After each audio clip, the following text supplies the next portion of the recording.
Shalom, kita bertemu sekali lagi dalam ruangan renungan harian kita 6 Julai 2022.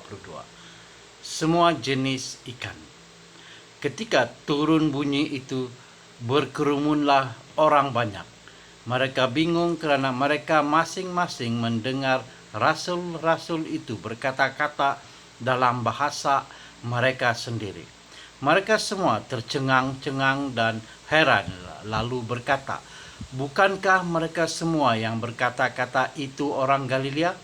Bagaimana mungkin kita masing-masing mendengar mereka berkata-kata dalam bahasa kita sendiri, yaitu bahasa yang kita pakai di negeri asal kita?"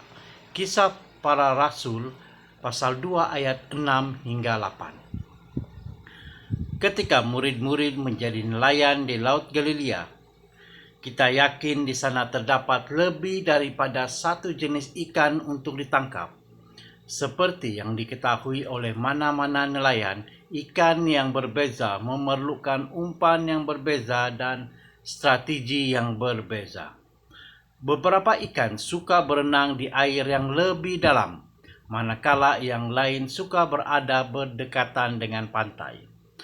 Beberapa ikan suka melihat ulat, manakala yang lain suka melihat umpan jenis lain.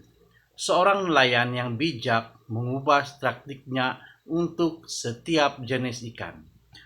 Pada hari Pentakosta, para murid keluar dari ruang atas dan menemui ramai orang dari negeri-negeri jauh yang telah datang untuk menyembah di Yerusalem pada perayaan tahunan.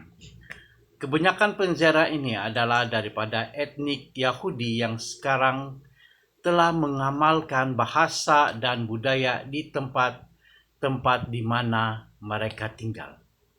Untuk menemui orang-orang ini dengan lebih efektif, Roh Kudus membolehkan para murid untuk bercakap dan memahami bahasa asing dengan sempurna.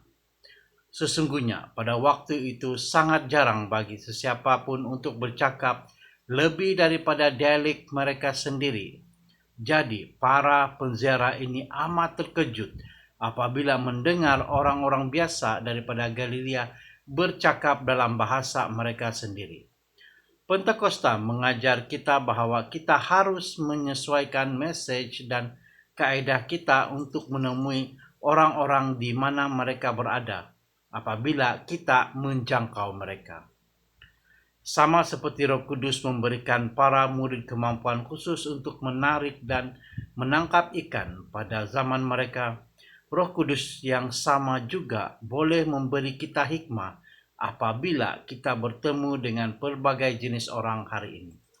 Jadi, sebelum kita berani pergi ke dunia kita hari ini, marilah kita seperti para murid di ruang atas dan berdoa agar Tuhan akan mempersiapkan kita untuk pergi dan menjadikan semua orang yang kita temui sebagai murid. Kita mungkin akan terkejut seperti para murid dahulu bagaimana Tuhan akan menjawab doa untuk menangkap semua jenis ikan yang berbeza-beza yang mungkin kita temui hari ini. Mari berdoa. Terima kasih Tuhan, Allah kami yang begitu baik, begitu prihatin kepada kami. Terima kasih karena telah memberikan kami renungan yang begitu indah pada hari ini. Dalam nama Yesus kami berdoa. Amin. Itulah tadi renungan kita pada hari ini.